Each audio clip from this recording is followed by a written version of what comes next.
Good evening, everybody. Once again, thank you for taking time out of your busy evening to join us here on Southeast Tennessee High School Football Weekly. I am your host, Jeff Cade, and for the next hour, we'll be diving into some high school football action from last week, looking ahead to this week's action, and just having a little bit of fun, right? And pleased to be joined once again this week by Patrick McCoon. But he's been kind of under the weather for the last couple weeks, so glad to get him back on the show. He'll be joining us here in segment number one. And then if we can just go to slide two, segment number two is going to be, we have a special guest, Gunnar Miller. And for anybody who has been around these parts for any length of time, you'll recognize that name. He played college football here for the Chattanooga Mocs and played at East Ridge High School and does a little bit of everything. So looking forward to kind of talking to him kind of about his path through the high school and college football ranks and what he's up to now. And yeah, it should be a fun 20 to 22-minute segment there with Gunnar Miller. He'll be joining us in segment number two. So looking forward to hearing to see what Gunnar has to say. And as always, in the final segment number three, we'll be announcing this week's 97 Sports Promotions Performance of the Week. We had several great nominations come in through the @SETN Weekly Twitter handle and on mine as well @the Jeff Cate. So a few to go through, and I know our first guest saw a couple there on the field Friday night, so we'll talk about that game coming up. But just be ready for some pretty good stuff from Patrick. So I guess without further ado, let's go ahead and bring Patrick McCoon in. He is a part of the Chattanooga Times Free Press team, and Patrick, welcome back. I know you weren't feeling well for the last couple of weeks, but we saw you Friday night at Silverdale where they hosted Boyd Buchanan. You feel? I'm guessing. Question number one is you're feeling better, and just welcome back to the program. Thank you very much. Yeah, I made it last Friday with a lot of cough drops that night too, so that always helps this time of the year. And I'm ready to go and ready for a fun week of football, high school, and then Saturday, of course, college game day up in Knoxville. But the high school football is what we're all buzzing about this week, and I'm ready to just see another good week of high school action. Yeah, no doubt. And I guess, like I mentioned just a second ago, you were at the same game I was at for the Coca-Cola Red Zone Game of the Week. That we'll talk about that on the final slide. We'll kind of talk about that more in depth at Silverdale and Boyd Buchanan. So looking forward to diving into that a little bit more toward the end of this Week 5 review. So I guess we'll just kind of go through some of these scores real quick. Baylor just I think we say this every single week, and especially when you were on too. Baylor just keeps on rolling, defeating PJP the second 42-7. No surprise there. Whit Muschamp had a good game. I think he was a perfect 11 for 11 or 12 for 12 in the first half passing. That tells you how the Baylor game on that side of the ball went for those guys. And for Bradley Central, going on the road, getting a big win, 24-17 over Hardin Valley. Kind of a surprise there. I figured it might be a little more margin of victory for the Bears there, but hey, a win's a win any time of year, especially right now. CCS keep things going. The one loss they've had all year is to McCallie, which is no surprise, but knocking off Notre Dame in the region play 49-14. And I guess, let's see, looking through some of these, I guess the biggest surprise to me, what you would call a quote upset would have to be that Marion County Bledsoe County game there, Patrick. It was a 14-9 Marion County win over Bledsoe County. Marion County coming off 2 straight games in the last 2 weeks where they didn't score a single point, got shut out, and 2 losses right there as well. So, just looking on this first screen or first slide right here, anything jump out of the page at you, or is it we're kind of like Marion County Bledsoe is the one that stuck out to you the most? Yeah, well, first off, I just like to mention Baylor's passing attack. Like you said, they have so many weapons around the field, and last year Amari Jefferson was a big part of that, and they have him back, and just all sorts of weapons. They've got 2 guys that are like tight ends out there, 6'5" bodies that can box people out to get the chains moved for big catches, and also even take the deep ball to them too. So that offense is just looking like one of the most just spread out attacks in our area, and that's going to be a force even as they go towards trying to win a state championship this year. And like you said, Bradley Central too, they've been winning some close ball games this year, and there's been some surprises with them. I thought they were going to be even more dominant than they have been, but they're still undefeated and worthy of being a top 8 or so team in 6A right now. So as long as they can keep finding ways to gut out those wins, that team's going to have a chance to have a nice postseason run too. And like CCS, I really like them a lot this year. I think they're a much improved ball club. They're even showcasing Boo Carter in different ways. They're not having to give him the ball 20, 30 carries a game. They've got a running back, a workhorse where they can put Boo out in space, and they're just deeper as a team too. So I really like that. And they didn't play McCallie terrible week 1, so I think they're just getting stronger and stronger each week, building confidence, and it's going to be a really cool matchup when they play like the Boyd Buchanans and those teams down the line, and just to see how good they are, if they win by multiple scores or if Boyd and those teams keep it close and everything. And the last thing too, like you said, Marion County surprised us this week. They're trying to find their identity some over this few struggling weeks. And the first year new head coach, that's a big win for them because Bledsoe County is a team that can run the ball extremely well. Wayne T, and a really good team that I think could be Sequatchie this week too. That's 4-1. So Bledsoe County is definitely not a bad team. So that's a big bounce back. And last thing on that side is McMinn Central. What a season they're having. And I kind of thought this might happen. I didn't make any predictions that it would, but Matt Moody is a great coach up there, and I knew he'd get that system in place and get them rolling. They have a very improved offensive attack, and he's definitely an offensive-minded guy. So they've built off that, and it looks like they're playing some pretty good defense too. Like they held Polk County to 22 points the other week too and put up 51 points. So you love to see that because that program, it's been a while since they had a real contender for a region championship. Yeah, no doubt. And last week, Coach Moody was actually one of our guests, our only guest last week. And, we kind of talked about, just kind of, changing, not necessarily changing the culture, but setting new expectations, and the kids are buying in. And I mean, you're right, Patrick. And we mentioned this last week. It was the first time since 2014 that they started out the season 3-1. So, I mean, and now they started the season 4-1. So it's the best start they've had since the 2014 season. So it has been a while since they've actually had some success to begin the season, and got a big game coming up this week. We'll talk about that in our week 6 preview. I guess another one game, before we jump to this one, we can leave it on this screen here, Ryan, but McCallie getting a win on the road at Knox Catholic. They're off this week, and they're getting that 1 week of rest before they take on Baylor next week. And we'll dive into those games more next week, but just, you mentioned the CCS Boyd Buchanan matchup. That game is going on as well, competing with that Baylor McCallie game for the best matchup of that week. We'll talk more about that coming up next week. But next week's going to be a huge week, but let's not overlook this week for sure. Just capping off here the rest of the week 5 scoreboard here. Not really surprising here. McMinn County getting the win over Howard 36-0. McMinn's one of the better teams, I think, in our coverage area. I think, and Howard obviously being in 5A, obviously the school numbers are there. They're 5A school numbers, but just the numbers on the team aren't there yet to compete against the likes of McMinn and Ray County. But and speaking of, we talked about who McMinn Central will be playing this week. They're actually be playing Meigs County, who kind of is getting their rhythm back again. It's not the typical Meigs County of old, but still rolling 39-0, and they're going to need that going into Inglewood this week. Get ready to take on Coach Moody's squad there. No surprises here. Red Bank 33-7 over Central. Ronye Watson kind of struggled a little bit after his impressive performance there a couple weeks ago against Hickston. And Ray County shutting out Ooltewah 28-0. We know that with the struggles Ooltewah's had. And Ray County, that was their first win of the year. So definitely congratulations to Coach Pemberton and crew over at Ray County. Let's see. I get looking over this right here. No surprises really with the Tyner defeating Polk County 40-0. South Pittsburgh getting a win over Whitwell, ending their perfect start to the season and kind of getting the stranglehold on that region. We talked about that off air. We'll talk about that a little bit here if you want to, Patrick. And I guess before we dive into Silverdale Boyd Buchanan, anything before that last game, Silverdale Boyd Buchanan jumped out the page at you? I would say probably the Smith County Walker Valley game. Walker Valley came back to make it close, but Smith County getting the win, huge win over Walker Valley. That kind of surprised me a little bit.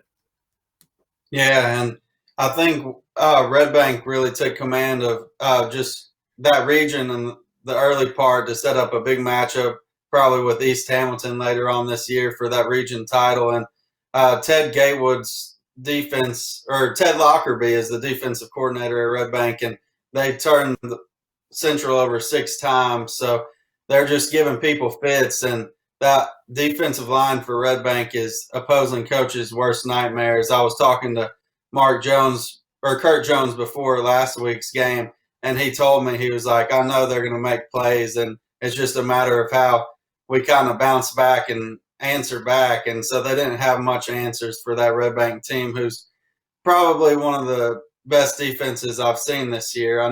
I know there might be some others like in private school that could compete with their defense, but that's a really impressive defense at all levels. And then, South Pittsburgh took command, and they look like the favorites to be region champs. And Camden Wellington's just stepped into that driver's seat at quarterback this year, and he's had several games where he's close to 300 total yards, 4 or 5 touchdowns, and he's a powerful kid. He's not he's one that can run you over. He's kind of like a Tim Tebow type. He's going to embrace contact and has a strong arm too. So South Pittsburgh's found their spark plug in him, and he was more so a defensive guy last year, so it's been nice to see him break through. And Tyner, Polk County, they're actually interested to see how they fared against them, and it just looks like a cupcake every week for Tyner right now. And I think there needs to be a little bit more buzz,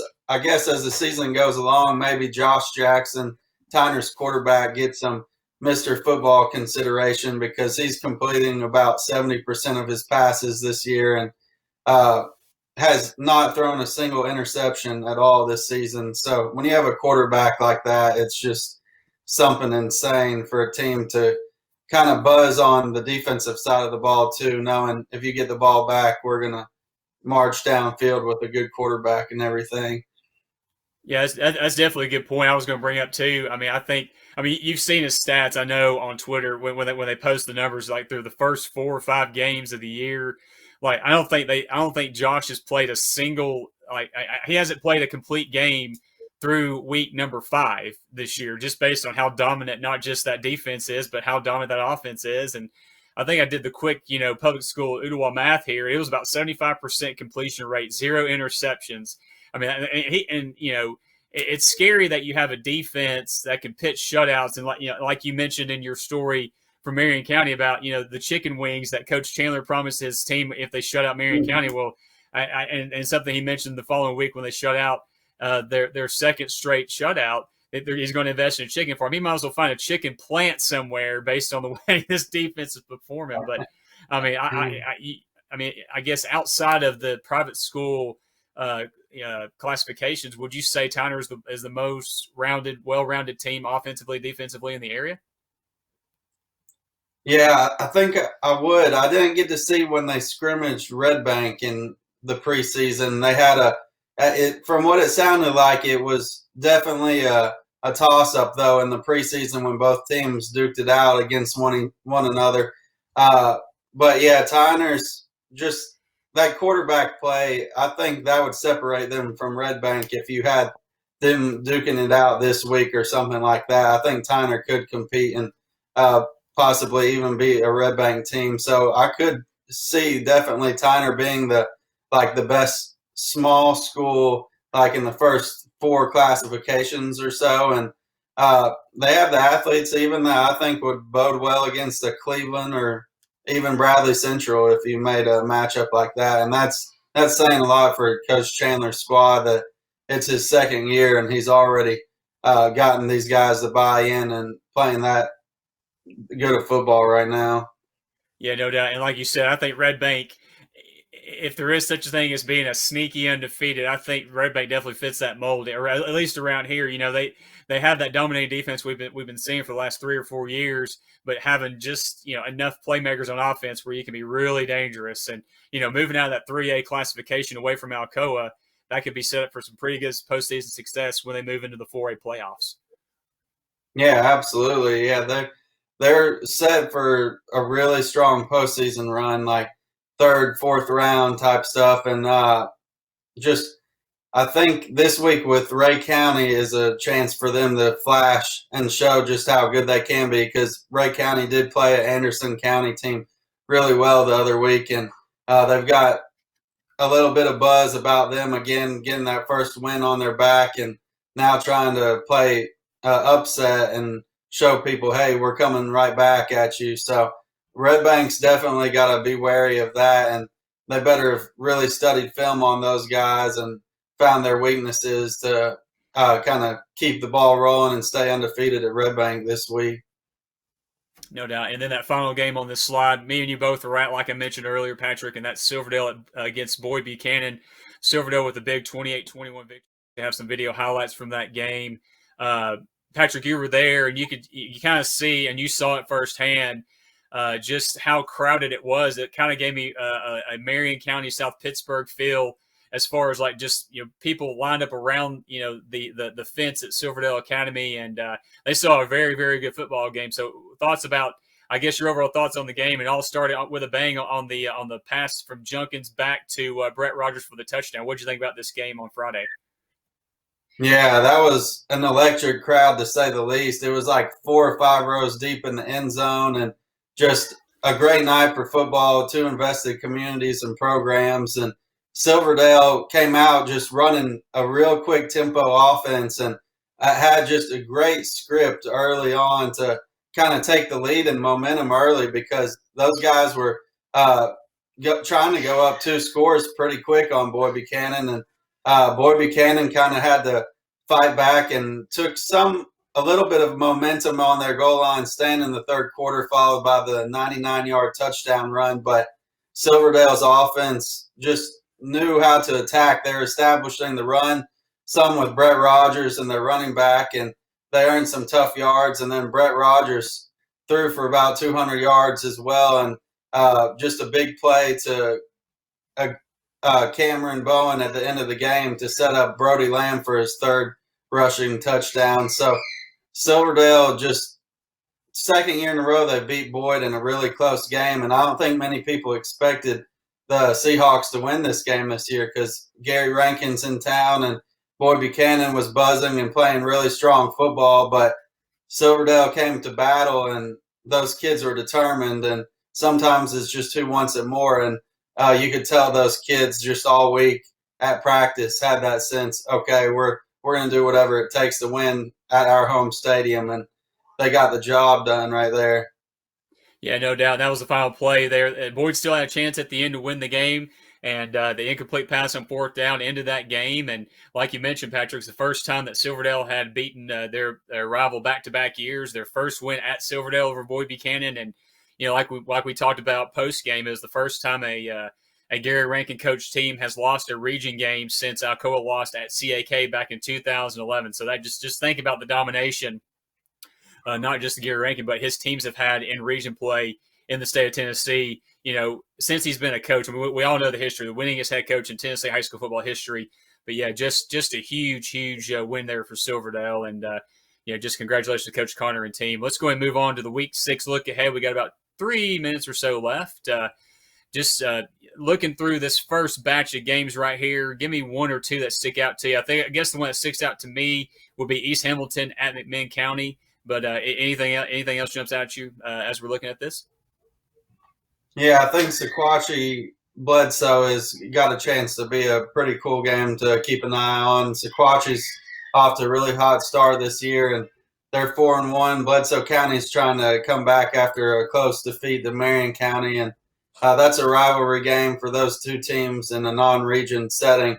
But I was just at Sequatchie County today, and those kids – they're really bought into Rusty McIntyre's just philosophy, and just they're tough kids, and they only won 4 games last year, so they're already 4-1, and there's a senior class of 10 there that's pretty hungry, and that's led by Peyton Campbell at quarterback. He's one of their top tacklers and has 15 touchdowns on the season, so that's a kid that could play college football at the next level, and so that'll be fun to see that matchup right there. And then I agree with you. East Hamilton and McMinn is a great matchup. That's 2 really good programs. And McMinn County that would be a signature win, and it was a signature win for them last year. It helped them get a 7-game win streak started for the Cherokees when they beat East Hamilton at East Hamilton. So that's a little bit of a revenge factor, I guess you could say, for Grant Reynolds' team. They only lost by 3 points last year to that team, and to win on the road up there would do wonders for their confidence. And so that's definitely a big-time game right there. And then I think Signal Mountain has a chance to land a good victory this week. They've been in a lot of close battles, some really tough defeats so far, and I think you see them win by 3 scores or so and put a complete game together this week. And we'll look at the last slide here. We'll go to do a quick commercial break. I guess the one that jumps off to me, obviously the North Jackson South Pittsburgh game, that's another border war there. But I guess the one that everybody's looking at, the one I'm looking at, is Meigs County at McMinn Central. Thoughts on anything else besides those two that jump out, or is it pretty much those two that stand out to you as well? Yeah, I think that one stands out for sure. Jason Fitzgerald's team against a kind of younger coach in Matt Moody, to see if he has all the stones to cast it at Jason Fitzgerald's team and take them down. That's going to be a big just measuring stick for McMinn Central. So that's interesting to watch. And then just to see if Red Bank can keep playing its turnover style on defense against Ray County, who has 2 really veterans at running back and quarterback, to see if Red Bank's defense can even do that against a high-powered offense like that. So that's going to be fun to watch, and those are the 2 games I'm really looking at. No doubt. Well, Patrick McCoon, appreciate you taking the time once again, and thank you for joining us and that you're feeling better. Just give us a quick social media drop. How can they follow you and keep up with your content? Yeah, I'm at P. McCoon on Twitter. And they can go to the timesfreepress.com. We have a preps tab there, and just find good features and live coverage of football and some other fall prep sports too. So there's some good coverage on there that I definitely recommend for people to go look at. Thank you for having me again. All right, Patrick. Appreciate it again. We'll talk next week, man. All right, Patrick McCoon, Chattanooga Times Free Press. We're going to take a quick commercial break. On the flip side, we're going to be joined by our second guest on this Southeast Tennessee High School Football Weekly edition, and that is Gunnar Miller. Thank you for tuning in, and you're tuned in to Southeast Tennessee High School Football Weekly, presented by Team FYN Sports. 97 Sports Promotions specializes in custom football mini helmets for any occasion. From gifts, player awards, banquet decor, and more, 97 Sports Promotions has you covered. And coaches, if you're looking for premium full-size decals for your game day helmets, the team at 97 Sports Promotions can do that too. Visit 97sportspromotions.com or call 865-318-1242. 97 Sports Promotions, proud sponsor of the Southeast Tennessee High School Football Weekly Performance of the Week.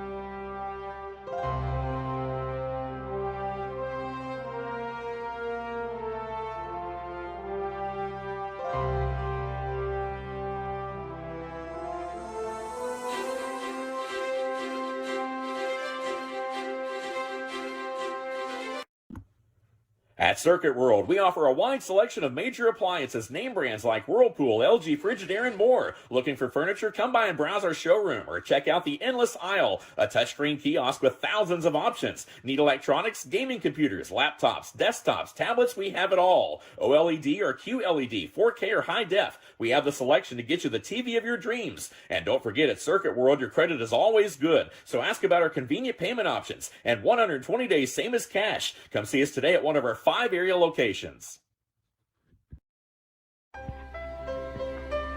Chattanooga Funeral Home, Crematory, and Florist, a Dignity Memorial provider, has been dedicated to service since 1933. With 4 funeral home locations, including East Chapel in East Ridge, North Chapel in Hickson, Valley View Chapel in Ooltewah, and East Brainerd Chapel in East Brainerd, along with 2 cemeteries at Hamilton Memorial Gardens on Highway 153 in Hickson and Chattanooga Memorial Park in Red Bank. Call 423-698-2626 888-2541 or visit their website at ChattanoogaFuneralHome.com. Celebrate your life or that of a loved one with a funeral and memorial service befitting the life lived. Chattanooga Funeral Home, Crematory, and Florist. Are you looking for expertly decorated gifts you'll love with your custom design or logo? Graphic Expressions in Blue Ridge is your go-to place for custom apparel, accessories, gifts, and much more. Graphic Expressions is located at 3640 East 1st Street in Blue Ridge, or give them a call at 706-946-4605. Graphic Expressions, unrivaled customer service, pure brand awesomeness. In 1981, Reed Nicholson began selling tires out of an old barn in Mineral Bluff. Little did he know that he had just laid the groundwork for the most trusted names in automotive services in the Blue Ridge area. In 1997, Nicholson Tire Center became what it is today, holding the same values of faith, family, and great customer service. 2 locations to serve you, and the Blue Ridge location is currently expanding to offer fast service and the largest U-Haul provider in Georgia. Nicholson Tire Center, Blue Ridge, and Mineral Bluff. Gary Thacker Insurance is a family-owned and locally operated insurance agency that has been proudly serving North Georgia and the Chattanooga area for 25 years. If you're looking for an agency that is family-oriented, lives and works in your community, and is focused on making insurance less complicated, give my friend Jeremy Thacker and the team at Gary Thacker Insurance a call at 706-866-8283 or visit them on the web at GaryThackerInsurance.com. Gary Thacker Insurance, protecting what's important.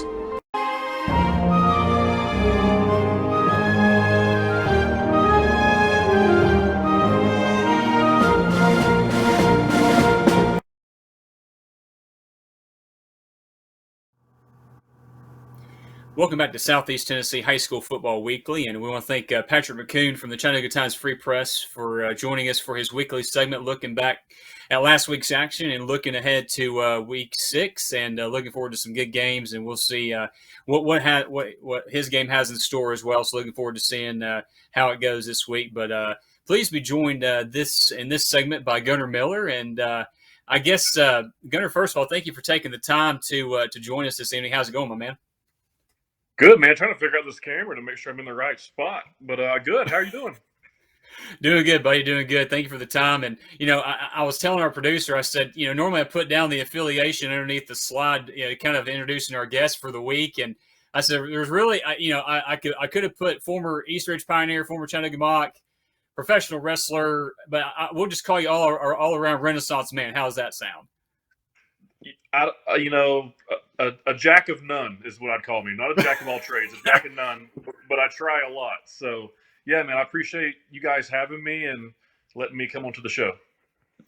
Yeah, no doubt, man. Well, I guess, like we talked about earlier, I wanted to dive into a lot of things. You're involved in a lot of things. You started, you're from this area. Obviously, you grew up playing underneath the Friday Night Lights here in this area. You started off at East Ridge High School, and just kind of talk about, I guess, kind of where you started at East Ridge and kind of some of your playing days there, and kind of your path to UTC, because that's a really good story about how kind of just keeping it going and doing what you got to do to get what you want, Yeah.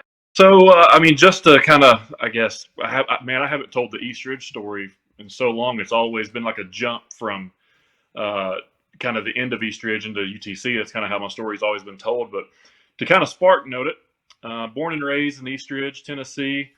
I went up through the elementary system, went to East Ridge Middle School, ended up coming up into East Ridge High School when Coach Tim James was the coach. Originally, the plan for me coming up, as a middle school athlete that had a little bit of buzz to him, right? I was 5'11", 170 pounds in 8th grade. So when I showed up my freshman year, I was right at 6 foot, 5'11", 175 pounds. So I was a big kid coming out of middle school. So I was a good prospect for our high school team. And growing up watching games there, like legendary games like Gerald Riggs versus Charles White when Red Bank came to town, it made me want to be one of those type of guys when the time was ready for me. And, coming up, my sister went to East Ridge High School.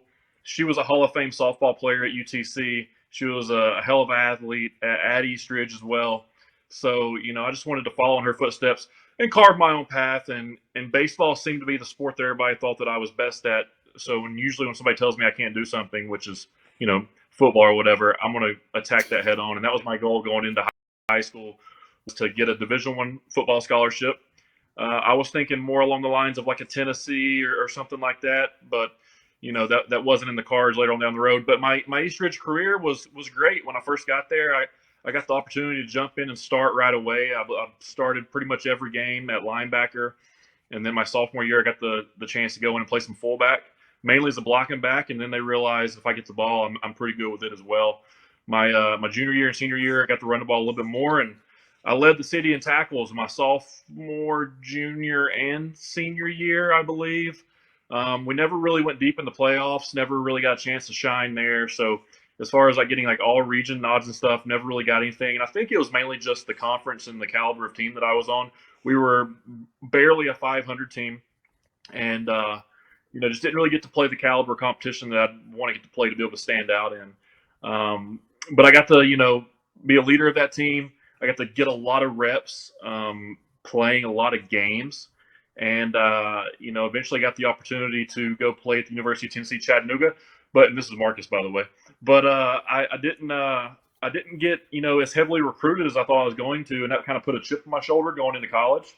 I thought I was going to have the opportunity to play at a higher level, or at least get the scholarships from lower levels, and the only scholarship that I received was from UTC, and it wasn't until Coach Russ Huseman came aboard, because a good friend of mine, Sloan Allison, his dad at the time, Rodney Allison, was the coach there, and literally told me that I was not going to be a Division I linebacker, that I was too stiff, that I wasn't going to develop the right way, and just completely looked me over. And then when Coach Huseman came in town, he was more the train of thought that he wanted to get local players in, because that's going to fill the stands, and there's might be some good local talent out there, that some hidden gems, some diamonds in the rough. And I think I was one of the first players he took a chance on that happening with. So that's kind of how I got to UTC. And I don't know if I answered your question in any way. I'm a podcast guy myself, so once I get talking, I just start going. So slow me down, point me in the right direction. You ask me what you need, and I'll get you the answer.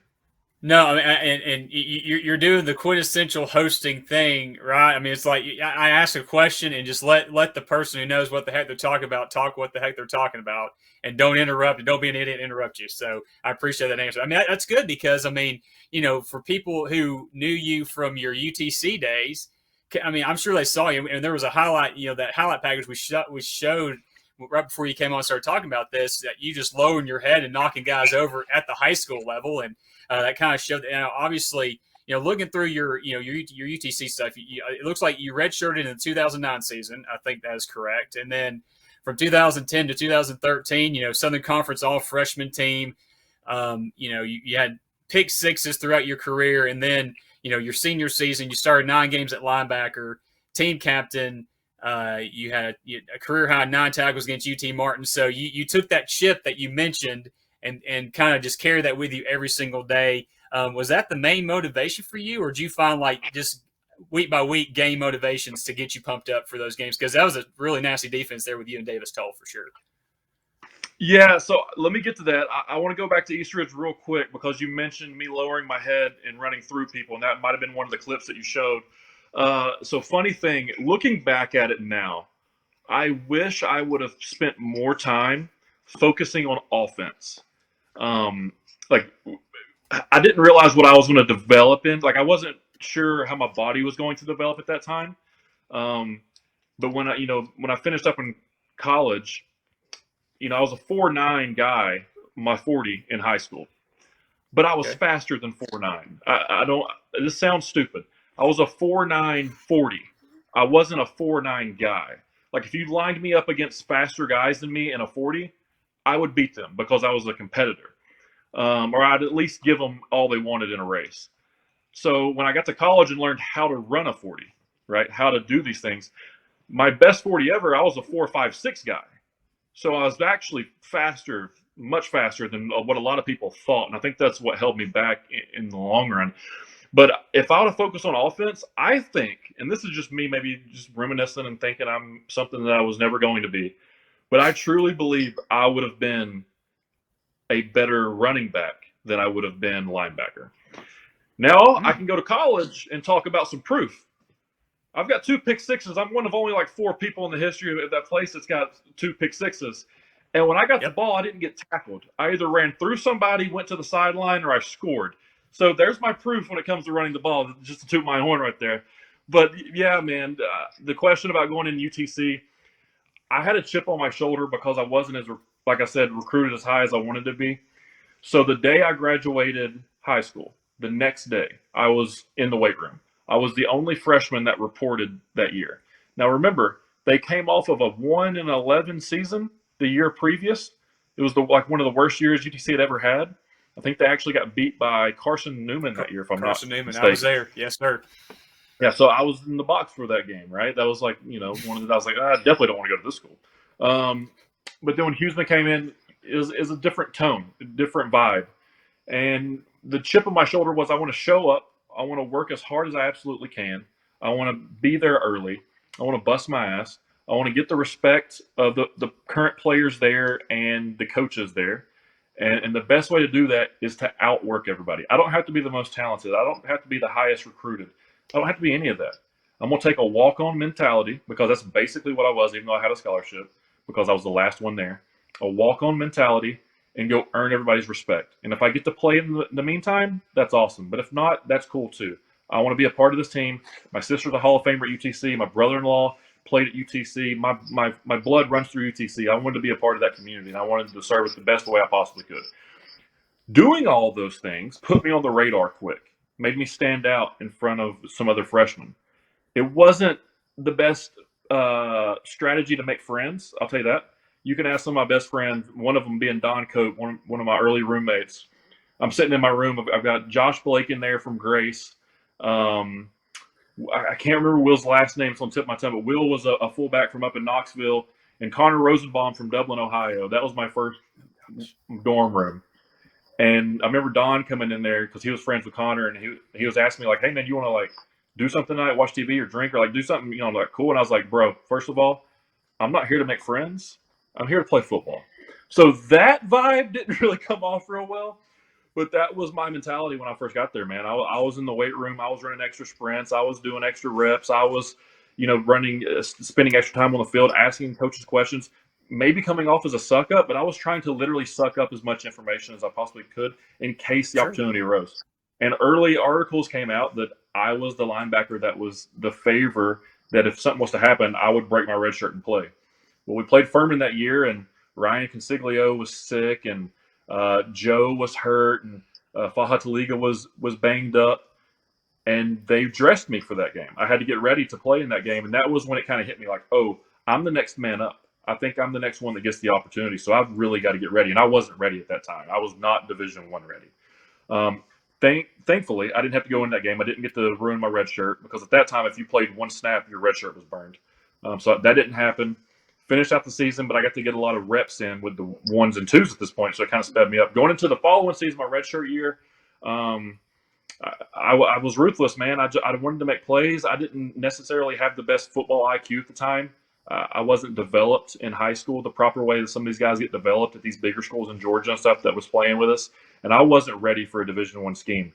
But I was ready to go play and use my ability to just find the ball, and I could do that. So, my first game I got the opportunity to play in was against Western Carolina. I believe it was like the 4th or 5th game of that season. And I'd seen a couple of reps the previous games, but it was my first start. J.D. Dothard, good friend of mine, he had rolled his ankle real bad and couldn't play that game. So I jumped in for him and played the Will linebacker spot, which was really not my spot. I was a Sam linebacker, but I went to Will and went in, man, and I ended up being the defensive player of the week that week, defensive player of the game, had like several tackles for loss, a couple sacks, a bunch of tackles, and balled out, right? Didn't even know what I was doing, just trying to get around the ball. And then I started the next game and the next game, and I just kept starting. And then we got to where I was playing really well, but I didn't notice I was playing well. I was just trying to do my job for the guys beside me and do the best I could to not start. And got the opportunity to go up against Elon. I missed a tackle early in the game, and I got up and hit the pile because I was upset with missing the tackle. And my shoulder went out. My arm went dead. I used to have a history of stingers, real bad stingers. I get them in high school all the way through college. Got them pretty much every practice, but my arm always came back. And this time, I went to the sideline, and my arm didn't come back. A quarter goes by, my arm doesn't come back. A half goes by, my arm is literally, I cannot move my arm. I go into the locker room, they shoot me up with a couple of steroid shots and some whatever, like Toradol, Cordial, whatever. Still nothing. And then they take my shoulder pads off of me. I miss the rest of the game. The next day comes about, nothing. Still can't move my arm. It's around like Halloween too. So I start going to treatment. They think I'm literally like cracking a joke on these people. Like, this dude's arm doesn't move. It doesn't move. Weeks go by. My arm starts to atrophy. So now they're starting to take it serious. We're trying to go to like rehab clinics and get treatment and get these x-rays and MRIs and everything. Like, if you name it, they ran a test on me. And nothing came back. There was like a 50-50 chance that my arm might return. It might not return. It was literally going away. Like, I was losing weight in my arm. It was crazy.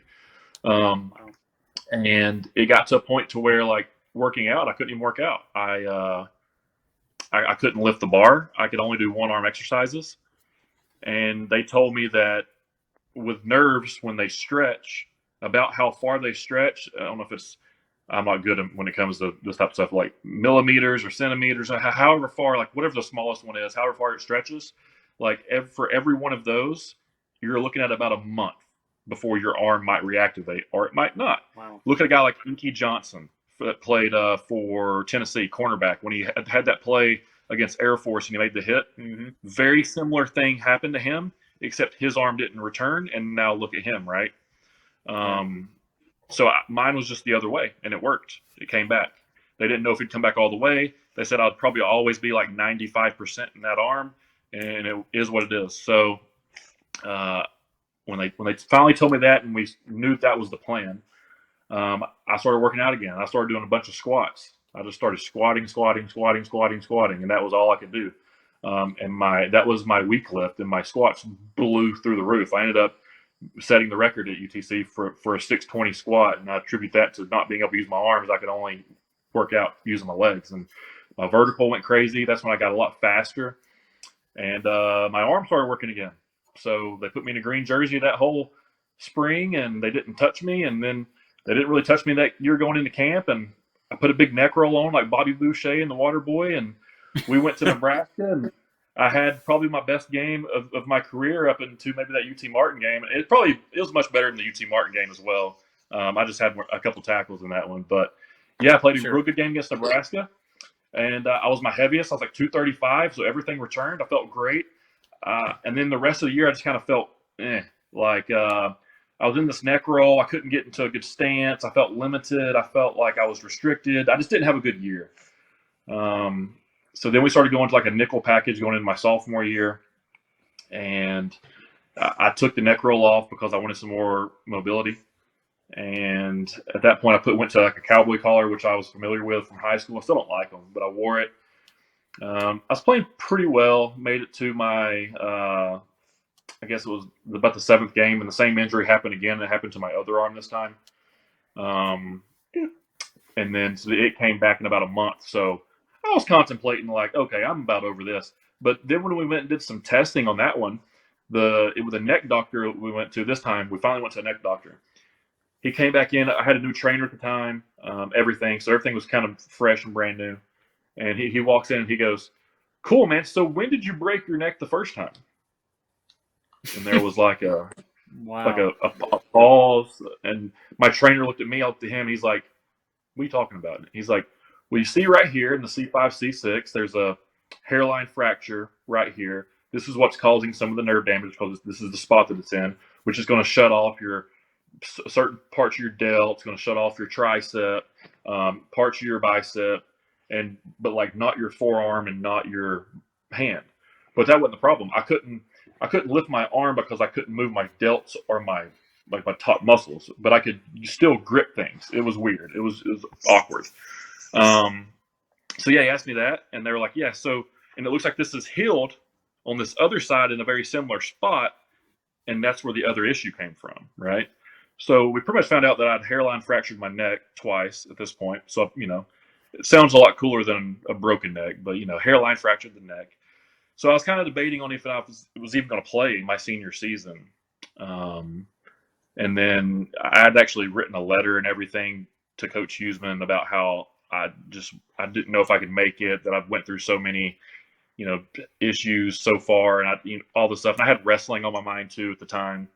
But I ended up ripping the paper up as I was walking up to his office and throwing it away. So hopefully he never went through the trash and read that paper. But yeah, I ended up playing my senior season. And I said, listen, I'm not wearing no neck roll. I'm not wearing no cowboy collar. I'm not wearing no nothing. Listen, if I go out, I'm going out on my shield. All right. So I went out there in the preseason. I busted my tail too. Broke the all-time weightlifting record.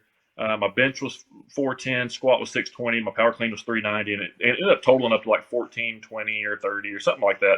So I was in the 1,400-pound club, the only person to do that at the time, and I don't know if anybody's done it since. Maybe Cole Strange. I've heard he's kind of strong, but I don't know if he did that or not. So that was my claim. Yeah, that was my claim to fame, being the weight room warrior. So I went out there and played, and I was having a really good senior year. We was kind of doing like some nickel dime packages, so I was getting into some new positions. I felt good. I was probably my lightest. I was in a good spot as far as like knowing where the ball was going. I was confident. Like I felt really good. We was having a good season. We had a good team, and then we was playing App State. It was the second to last play before halftime. It was 3rd down and goal. They're on the 1-yard line. Quarterback's running a zone read. Fakes it to the back. He's coming my way. I got to fill the backside gap. I shoot the gap. I make a good play. Tackle for loss. Stopped him. 4th and goal. And both my arms don't work. So the first time ever, both my arms don't work. I'm laying on the ground, face down. Can't pick myself up because I can't get into a push-up stance because I can't move my arms up. All the guys are going crazy because I just made the play. My buddy Chris Mays, shout out to Chris Mays. He's on the field, looks at me, and he's like, hey, man, get up. And these injuries didn't hurt. I just couldn't use my arms. And my mouthpiece is in my mouth, so I'm trying to spit my mouthpiece out to get it out of my mouth. And I'm like, finally get my mouthpiece out. And I'm like, dude, pick me up. So they picked me up, and I was like, my arms, they're done. So I walk to the sideline. Coach Huseman looks at me. He sees what's going on. I give him the look in my face, and he's like, thank you for everything you did. You're done. And that was my last game, man. So my last play ever in college was tackle for loss against App State in the game that we eventually went on to win. Nikivi and Leslie at that time went in and filled in for me, got a pick 6 in that game, and then ended up having a great career himself, and that was a launching pad for him. And to be honest with you, he probably could have went in my whole senior season and played better than me because that kid was a stud.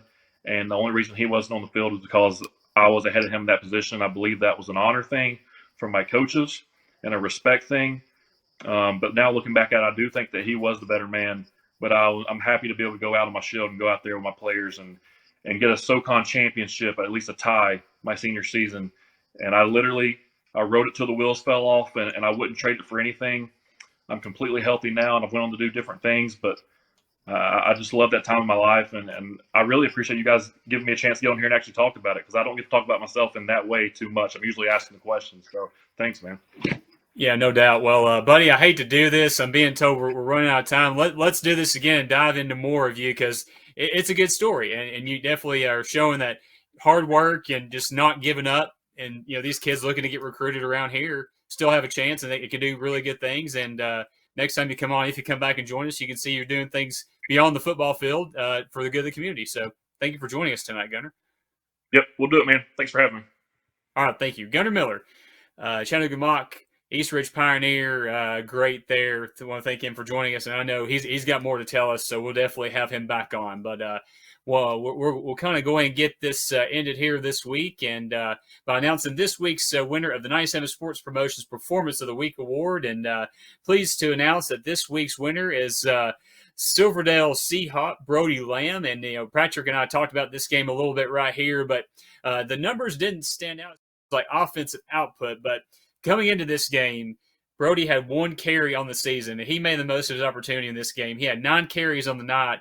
3 of those went for touchdowns, and to top that off, he played both ways, and he was the leading tackler not only for the Seahawks, but the leading tackler in the game. He had 9 tackles all solo tackles there for Brody Lamb. So both sides of the ball, and definitely was a big contributing factor in Silverdale's win over Boyd Buchanan. So we were pleased to announce that, and congratulations, Brody. A 97 Sports Promotions Performance of the Week award mini helmet trophy is heading your way. So thank you once again for the effort and for tuning in this week. And again, once again, if you have a nomination for a Performance of the Week award, you can go to our social media handles at SETN Weekly or mine at the Jeff Cade on Twitter and nominate those throughout the week. And, we'll definitely pull those together and kind of go through them and see who gave the best performance of the week. Like I said, not necessarily great standout numbers, but when you're contributing offensively and defensively and leading not only a game in tackles and touchdowns, that's definitely a performance worth noting. So, but once again, I want to thank you all so much for taking the time to join us this week for this week's Southeast Tennessee High School Football Weekly. But please stay tuned here for Inside the Smoky Mountain Conference and the North Georgia kickoff shows coming up next from Team FYN Sports. And I just want to thank you all once again for joining us, and Ryan back at Master Control for keeping this thing between the ditches. Have a good night.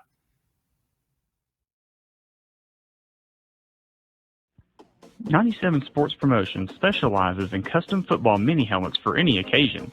From gifts, player awards, banquet decor, and more, 97 Sports Promotions has you covered. And coaches, if you're looking for premium full-size decals for your game day helmets, the team at 97 Sports Promotions can do that too. Visit 97sportspromotions.com or call 865-318-1242. 97 Sports Promotions, proud sponsor of the Southeast Tennessee High School Football Weekly Performance of the Week.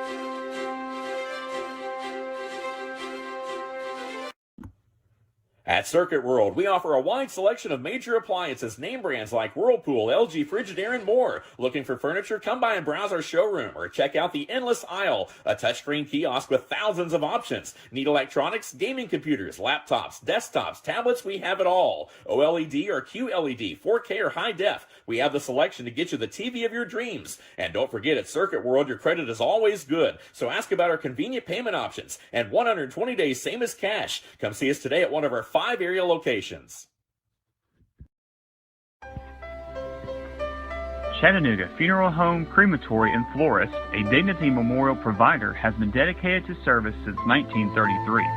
With 4 funeral home locations, including East Chapel in East Ridge, North Chapel in Hickson, Valley View Chapel in Ooltewah, and East Brainerd Chapel in East Brainerd, along with 2 cemeteries at Hamilton Memorial Gardens on Highway 153 in Hickson and Chattanooga Memorial Park in Red Bank. Call 423-698-2541 or visit their website at ChattanoogaFuneralHome.com. Celebrate your life or that of a loved one with a funeral and memorial service befitting the life lived. Chattanooga Funeral Home, Crematory, and Florist. Are you looking for expertly decorated gifts you'll love with your custom design or logo? Graphic Expressions in Blue Ridge is your go-to place for custom apparel, accessories, gifts, and much more. Graphic Expressions is located at 3640 East 1st Street in Blue Ridge, or give them a call at 706-946-4605. Graphic Expressions, unrivaled customer service, pure brand awesomeness. In 1981, Reed Nicholson began selling tires out of an old barn in Mineral Bluff. Little did he know that he had just laid the groundwork for the most trusted names in automotive services in the Blue Ridge area. In 1997, Nicholson Tire Center became what it is today, holding the same values of faith, family, and great customer service. 2 locations to serve you, and the Blue Ridge location is currently expanding to offer fast service and the largest U-Haul provider in Georgia. Nicholson Tire Center, Blue Ridge, and Mineral Bluff. Gary Thacker Insurance is a family-owned and locally operated insurance agency that has been proudly serving North Georgia and the Chattanooga area for 25 years. If you're looking for an agency that is family-oriented, lives and works in your community, and is focused on making insurance less complicated, give my friend Jeremy Thacker and the team at Gary Thacker Insurance a call at 706-866-8283 or visit them on the web at GaryThackerInsurance.com. Gary Thacker Insurance, protecting what's important.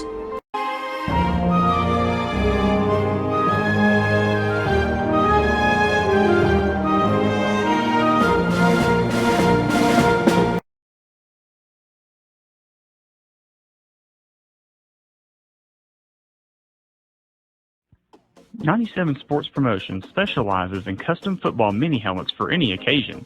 From gifts, player awards, banquet decor, and more, 97 Sports Promotions has you covered. And coaches, if you're looking for premium full-size decals for your game day helmets, the team at 97 Sports Promotions can do that too. Visit 97sportspromotions.com or call 865-318-1242. 97 Sports Promotions, proud sponsor of the Southeast Tennessee High School Football Weekly Performance of the Week.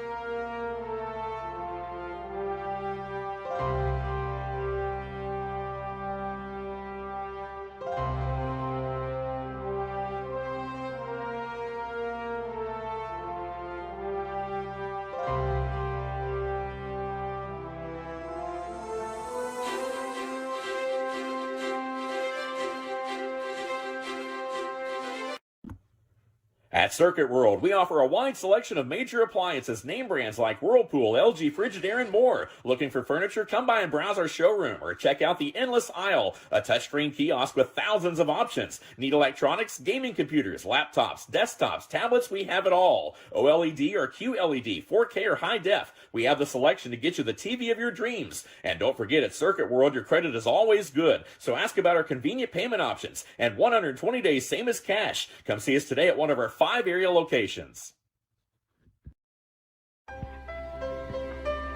Chattanooga Funeral Home, Crematory, and Florist, a Dignity Memorial provider, has been dedicated to service since 1933. With 4 funeral home locations, including East Chapel in East Ridge, North Chapel in Hickson, Valley View Chapel in Ooltewah, and East Brainerd Chapel in East Brainerd, along with 2 cemeteries at Hamilton Memorial Gardens on Highway 153 in Hickson and Chattanooga Memorial Park in Red Bank. Call 423-698-2541 or visit their website at ChattanoogaFuneralHome.com. Celebrate your life or that of a loved one with a funeral and memorial service befitting the life lived. Chattanooga Funeral Home, Crematory, and Florist. Are you looking for expertly decorated gifts you'll love with your custom design or logo? Graphic Expressions in Blue Ridge is your go-to place for custom apparel, accessories, gifts, and much more. Graphic Expressions is located at 3640 East 1st Street in Blue Ridge, or give them a call at 706-946-4605. Graphic Expressions, unrivaled customer service, pure brand awesomeness. In 1981, Reed Nicholson began selling tires out of an old barn in Mineral Bluff. Little did he know that he had just laid the groundwork for the most trusted names in automotive services in the Blue Ridge area. In 1997, Nicholson Tire Center became what it is today, holding the same values of faith, family, and great customer service. 2 locations to serve you, and the Blue Ridge location is currently expanding to offer fast service and the largest U-Haul provider in Georgia. Nicholson Tire Center, Blue Ridge, and Mineral Bluff. Gary Thacker Insurance is a family-owned and locally operated insurance agency that has been proudly serving North Georgia and the Chattanooga area for 25 years. If you're looking for an agency that is family-oriented, lives and works in your community, and is focused on making insurance less complicated, give my friend Jeremy Thacker and the team at Gary Thacker Insurance a call at 706-866-8283 or visit them on the web at GaryThackerInsurance.com. Gary Thacker Insurance, protecting what's important.